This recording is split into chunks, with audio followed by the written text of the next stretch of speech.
Welcome to this day's daily walk in wisdom. We're in Song of Songs.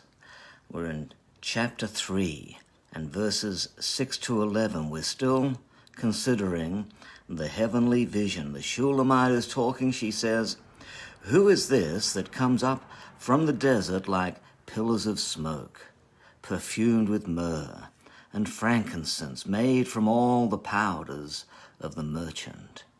Behold his bed, it is Solomon's, escorted by 60 warriors, the noblest of Israel, all of them wearing the sword, all experts in war, each with his sword at his side, prepared for the terrors of the night. And King Solomon made for himself the chariot. He made it of wood from Lebanon. Its posts he made of silver, its base of gold, its covering of purple, the midst of it being paved with love. Love for the daughters of Jerusalem. Come out, you daughters of Zion, and look at King Solomon wearing the crown with which his mother crowned him on the day of his wedding, the day his heart rejoiced." So, the necessary prerequisites for participating in the heavenly vision are provided for us here. First, reticence to be involved with the king's mission was the notable aspect of the Shulamite's previous episode. So he went without her, leaving her to mere religion without his presence. Now, having succeeded in escorting her out of her self-induced solitary confinement, the Shulamite leaves her walls behind and now clings to the king. So the first point is that the prerequisite to receiving the heavenly vision is a heart that passionately clings to Jesus. He shall be found of you when you search for him with your whole heart. He shall be found of you in this dimension, when your heart clings to him. You must be wholehearted.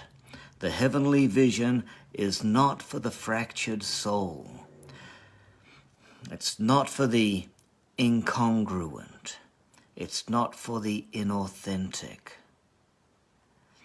If you attempt to engage with the heavenly vision whilst your soul is fractured, then you could end up becoming quite weird. You could possibly become a little crazy.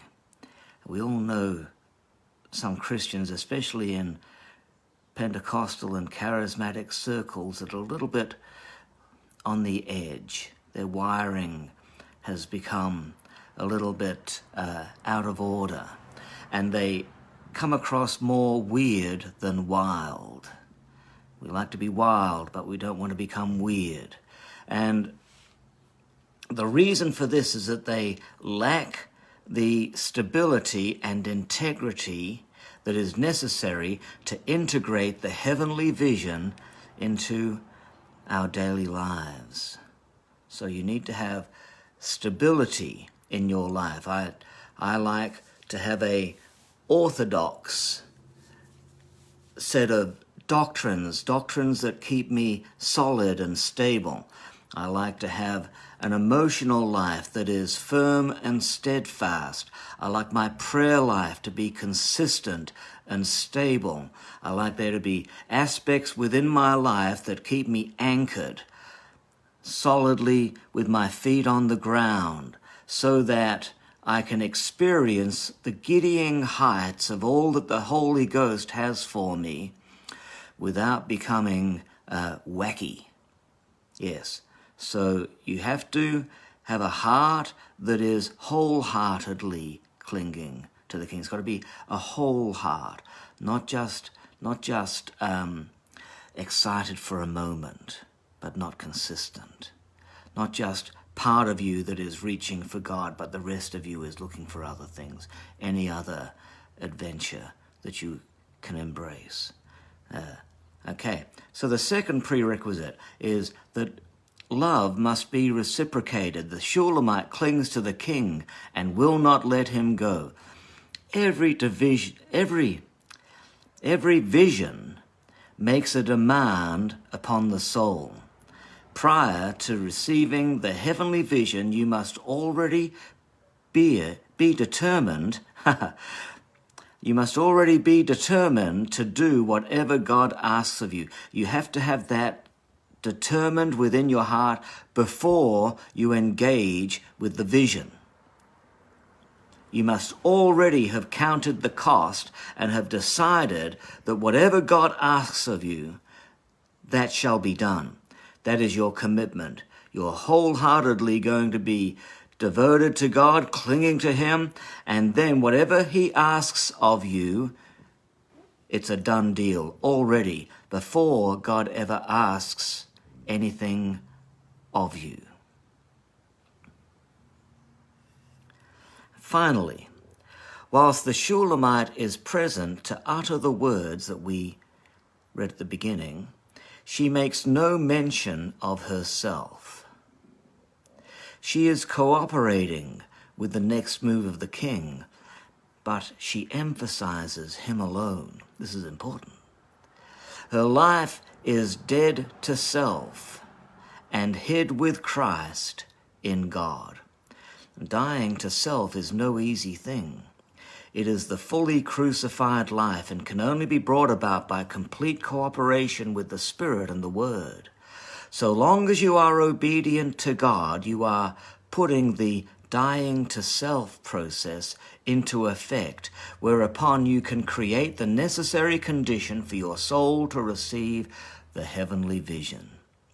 Then the moment of receiving the heavenly vision, in that moment, you will be taking no thought for yourself because you will be seeing beyond yourself and into the glory of Jesus. So many of the visions that I hear people giving have a lot of their self in it. And I'm not saying that God isn't in that. I'm just saying that this, the heavenly vision, you see Jesus and Jesus alone. You glorify Jesus and Jesus alone. It is all about him. It is all about him. And your role within that is simply the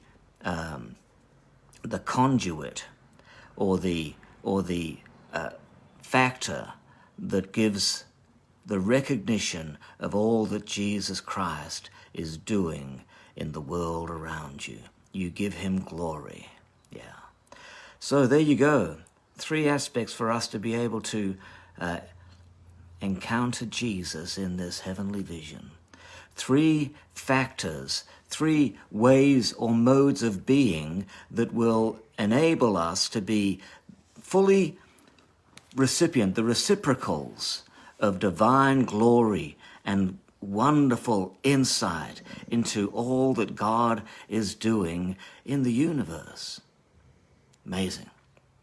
God bless you. We'll see you soon, where we'll look more into the heavenly vision.